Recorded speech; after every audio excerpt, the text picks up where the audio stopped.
सूबे के सबसे बड़े रेस्क्यू ऑपरेशन का नतीजा 0। डेली नए प्लान, सब हुए नाकाम। प्लान बी ने तोड़ा दम, अंधी सुरंग में फंस गया रेस्क्यू ऑपरेशन।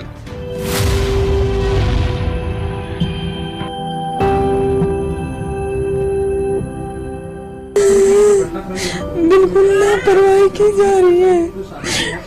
मेरी बच्ची ने अभी तक निकाल कर लिया।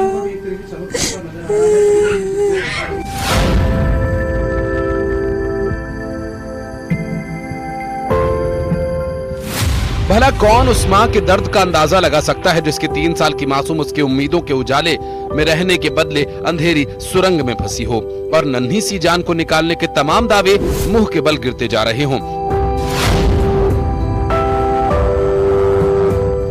बस अभी निकाल है, थोड़ी देर में अभी तक वागी थोड़ी देर ही कौन है। कहा जाता है कि माँ की गुहार में बहुत ताकत होती है, इतनी कि मौत के जबड़े से भी अपनी संतान को खींच लाए। लेकिन एक माँ की गुहार तमाम कोशिशों के बावजूद ओहदेदारों के कानों तक नहीं पहुँच रही। और अगर कलेक्टर मैम की अब बेटी होती तो क्यों इतना दिन तक वह उनका अंदर ही रह देती। थोड़ी सी भी कन्या के प्रति रहम को ना।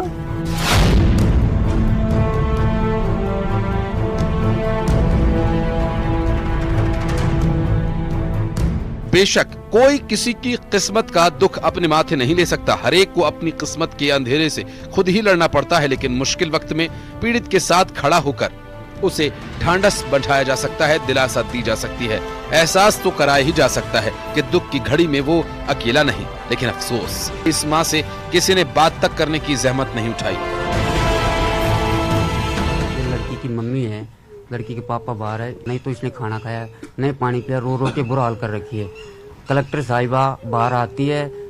फर्स्ट बात तो ये कि लड़की को गिरे हुए 3 दिन हो चुके थे, उसके बाद रात को 12 बजे वो यहाँ पहुँचती है।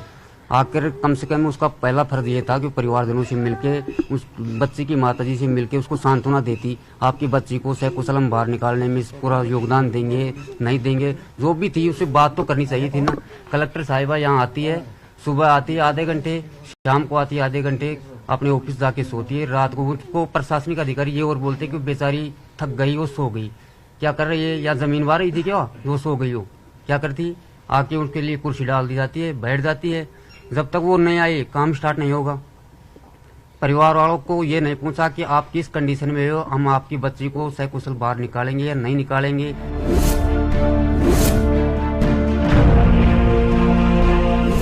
चेतना जमीन के 150 फीट अंदर फंसी हुई है, जिसे निकालने के लिए एनडीआरएफ, एसडीआरएफ, स्थानीय प्रशासन, रेड माइनर्स, देसी जुगाड़ वाले तमाम एक्सपर्ट्स लगे हुए हैं। लेकिन अभी तक प्रदेश का सबसे लंबा कहा जाने वाला रेस्क्यू ऑपरेशन अपने अंजाम तक नहीं पहुंच सका।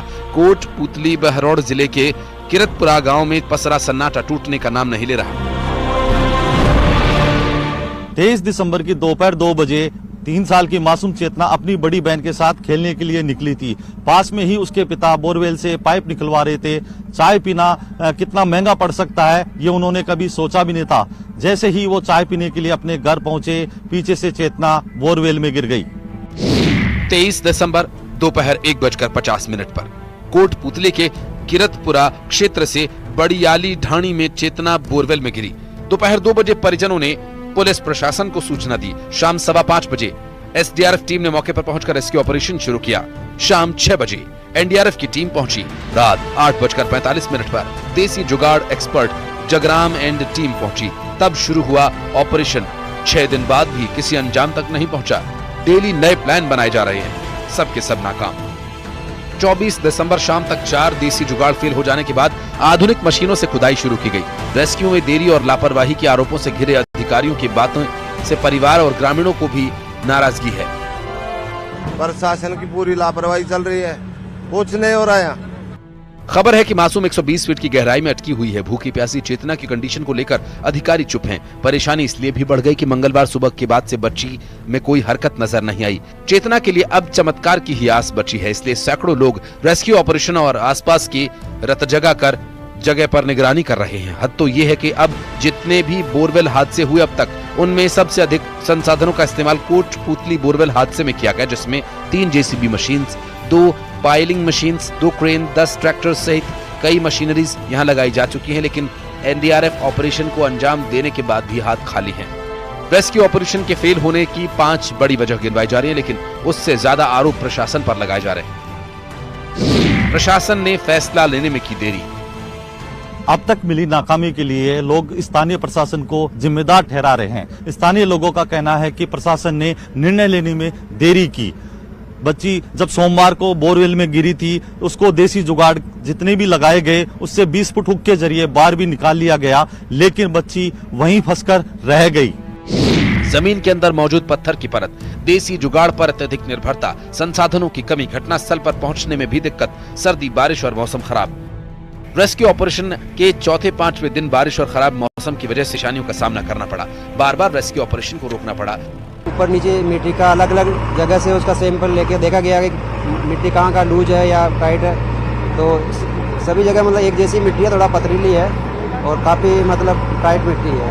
कितने फीट का ये टनल बनाया जाएगा और कितना समय लगेगा? अमूमन कितना समय लग जाता है? सर ये 8 से 9 फीट के आसपास टनल बनेगा और समय का तो कह नहीं सकते क्योंकि उसमें बहुत हार्ड पत्थर है कि जैसे कि कल आपने देखा होगा हाइड्रोलिक मशीन को भी 15 फीट खोदने में पूरा दिन लग गया था और हमको 8-9 फीट मैन्युअली हाथ से खोदना। बाकी आप टाइम का कोशिश ही हमारी रहेगी, नए वो और भी इक्विपमेंट मंगाए गए, उसकी पत्थरों को देखते हुए और ज़मीन की हार्डनेस को देखते हुए हमने और भी इक्विपमेंट काफ़ी मंगाए हैं अलग अलग प्रकार के। तो जिस इक्विपमेंट का जरूरत पड़ेगा उसी को यूज करके हम बहुत जल्दी ये कार्रवाई खत्म करेंगे।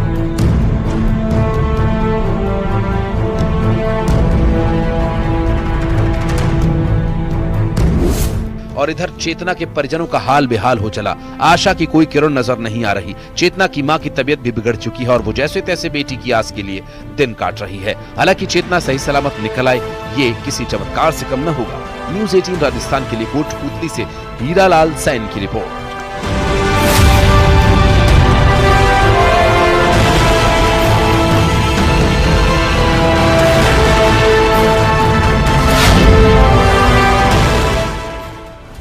भांकरोटा अग्निकांड कार्रवाई बने नजीर। दरअसल भांकरोटा हादसे के बाद अलग अलग विभागों के बीच लगातार मीटिंगों का दौर जारी है, लेकिन ग्राउंड पर फिलहाल कुछ भी बदला हुआ नजर नहीं आता। जिस कट पर भीषण दुर्घटना हुई थी वहां अब भी बड़े बड़े टैंकर और ट्रेलर यू टर्न लेते हुए नजर आ रहे हैं। और इसी पर देखिए ये रिपोर्ट।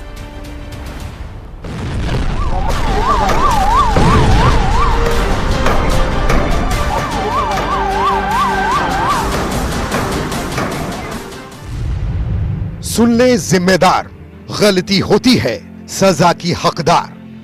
खाना पूर्ति पर लगे विराम, तभी तो हादसों पर लगेगा लगाम।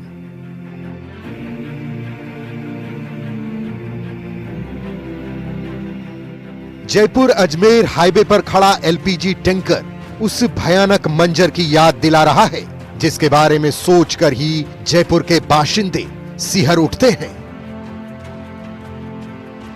भांकरोटा में 20 दिसंबर को एलपीजी से भरे इस टैंकर को एक कंटेनर ने टक्कर मार दी थी, जिसके बाद आग का गोला फूट पड़ा था।